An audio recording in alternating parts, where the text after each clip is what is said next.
Hey everyone, we wrapped up our live coverage. I do apologize for the way that I look. Like I said, wrapped up, showered, about to go to sleep, but of course was still having my phone out and got the notification that Trump has won Georgia. So rushed back to the office again, just as fast as I could so we could do this because it felt wrong to just go to bed and know the result, but not speak to all of you about it.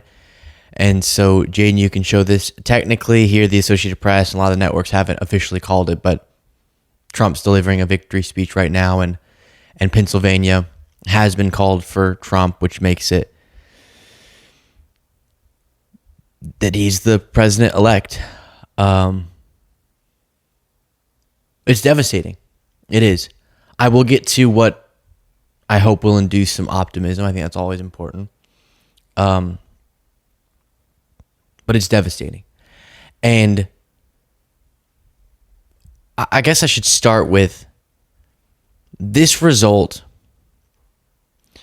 Let's back it up even from there.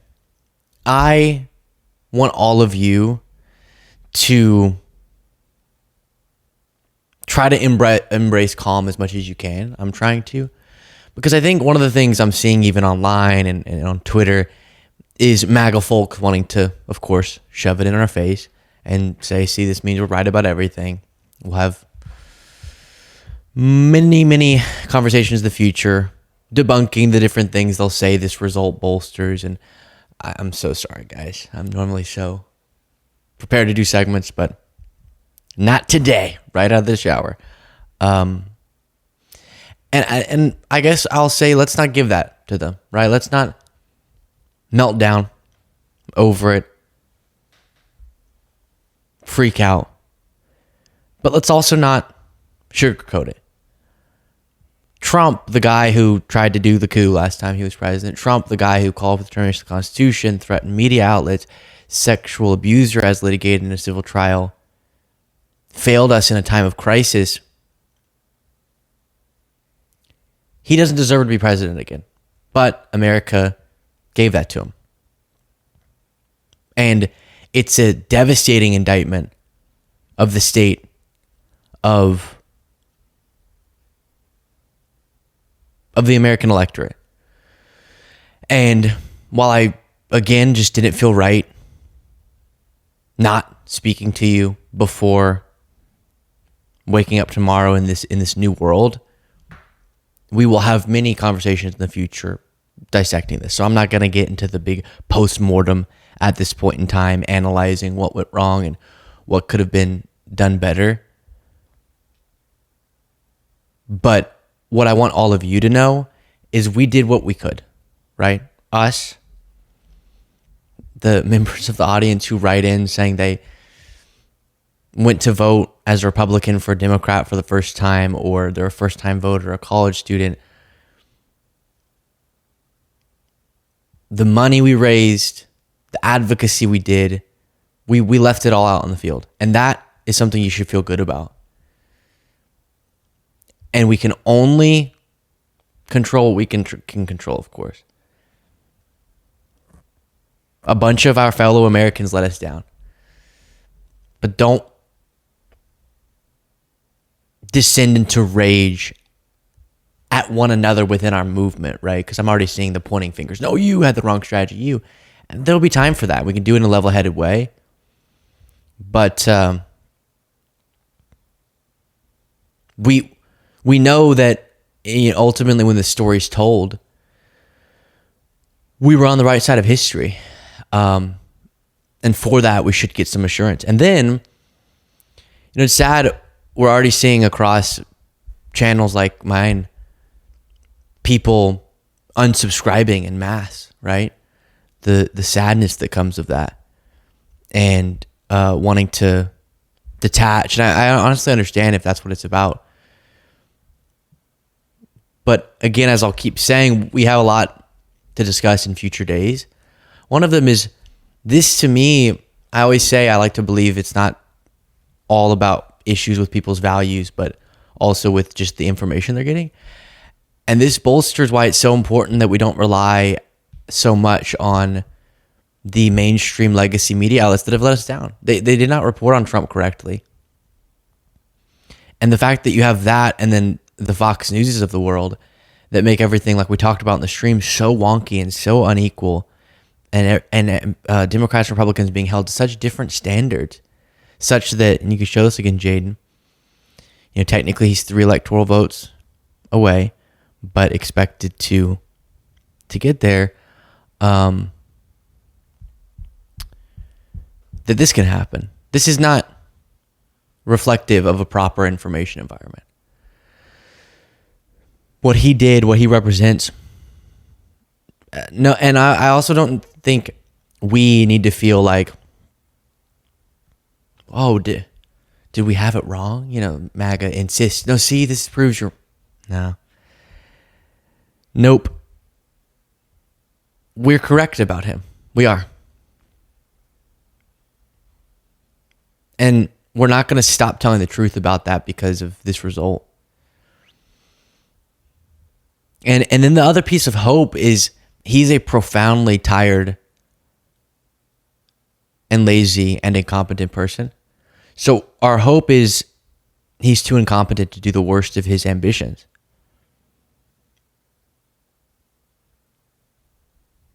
And again, we did what we could.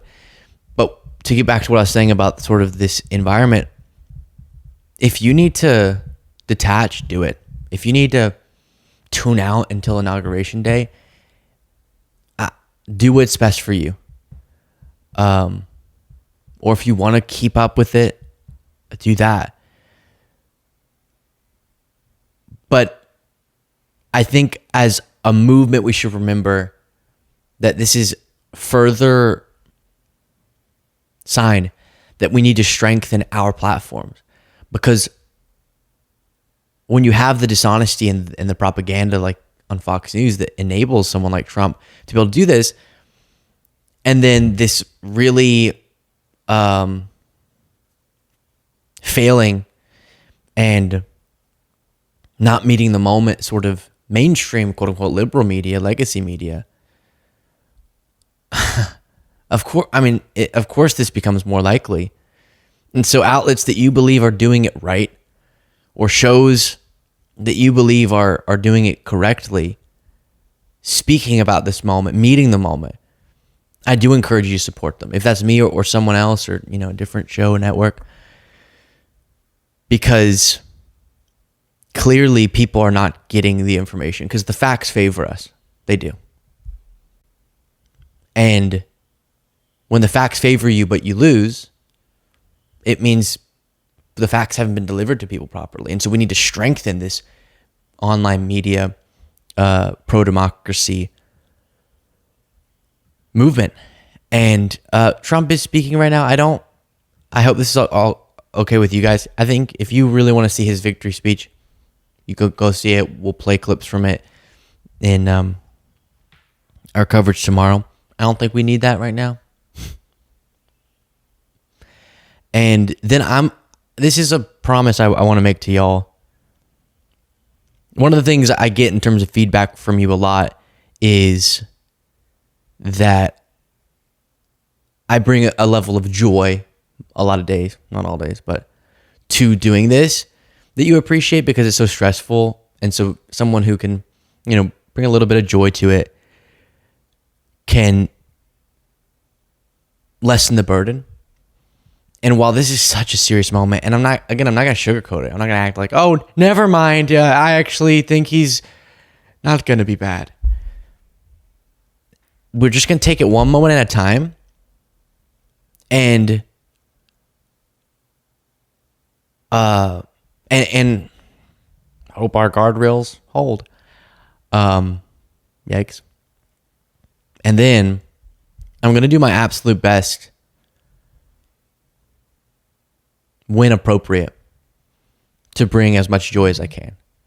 Because I think what's leading some to literally unsubscribe and just, I can't, which I understand, is feeling like it's not worth it to care if this can happen after caring so much. But the less of us who care, the more likely more results like this are. And so those of us who are right on the facts and are right on our love for our democracy and dedicated truth, we have to keep on keeping on and caring.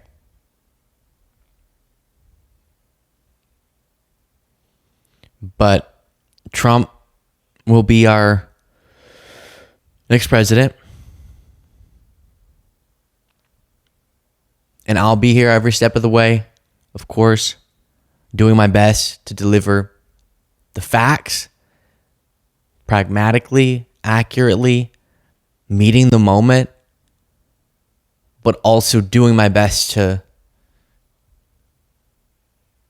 ease that stress with lightheartedness here and there. Because it's heavy. It's heavy stuff. And so many people for decades are going to be impacted by this. And again, I come back to, he really is an incompetent person. So, a weird thing to say, but my hope is his incompetence will get in the way of the damage we know he's willing to inflict. But will he be able? That's the big question. And I can't reiterate enough that our movement, people who align with our basic values, we lost electorally, we did, but we are large in numbers, and we're correct on those basics.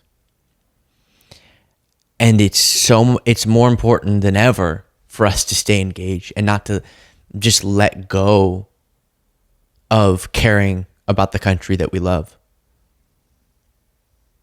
By the way, MAGA, do you see how that works? How I still love my country even when it's about to have a really bad leader. Unlike what you say.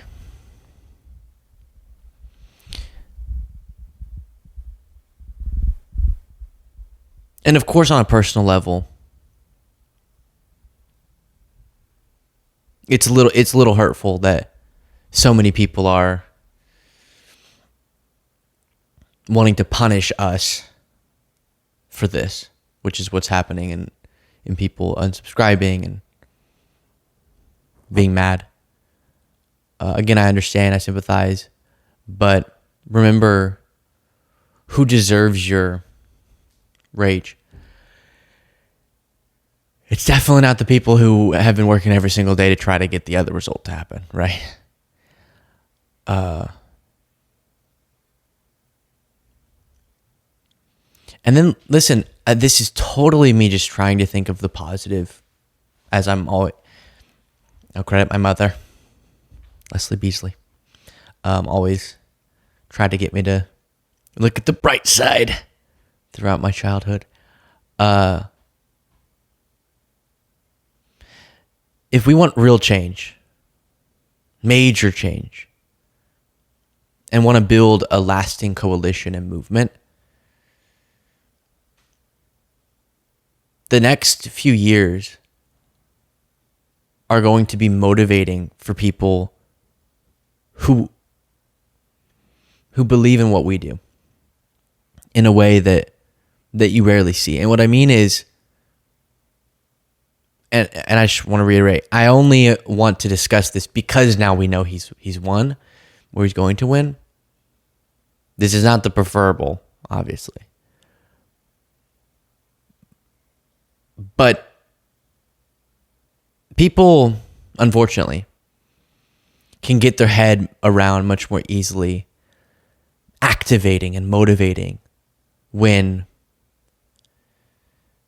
the leaders that they would be motivating around aren't currently in power, because it's so easy to blame all problems on the person currently in power. And so what we've seen and why Harris lost here is because a bunch of things that she's not to blame for, she got blamed for. I think seeing Trump in the White House, and he's going to embarrass us on the global stage. My hope is that the best we can do in that circumstance is use that as the biggest justification ever to remind people of why we need a stronger movement. We need stronger media that reflects our values. We need our information, the facts getting out better and to more people and compelling more people with that. And them seeing Trump not as a candidate who's just out there doing rallies, but the president in all that he's going to represent. We should do our best to mobilize people around our values by pointing to what is so antithetical to them, right? Embodied by Trump. So I am sorry. And again, we will do all we can to get through this. And America has horrified the world. Even thinking about the struggle for democracy globally is taking a huge blow tonight. I mean, we as a country have failed the world tonight. And it's disturbing. But we can't control that. What we can control is keeping ourselves, our chin up, and being proud of the fact that even someone as anti-democratic and horrible as Trump, we're going to demonstrate for history, showing MAGA what they didn't have the character to do.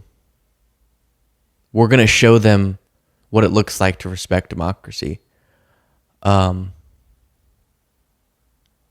then what it looks like to resist and oppose and reject the harmful president we're about to have in a peaceful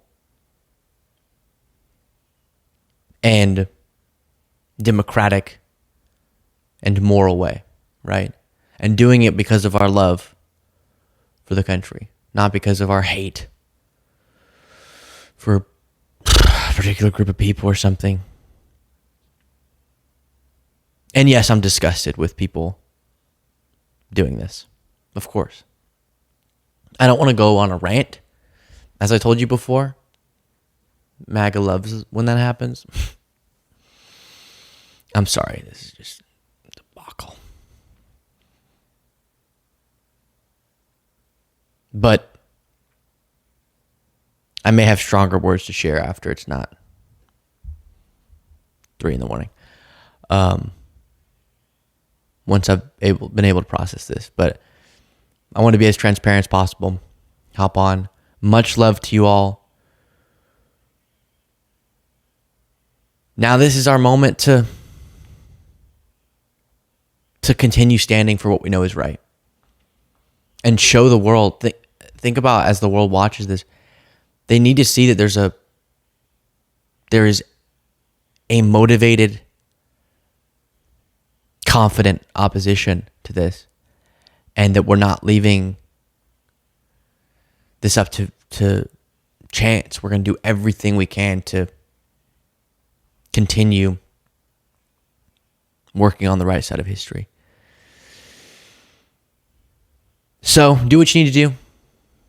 Take time off from politics, or if keeping up with it a lot is the way that you cope, do that.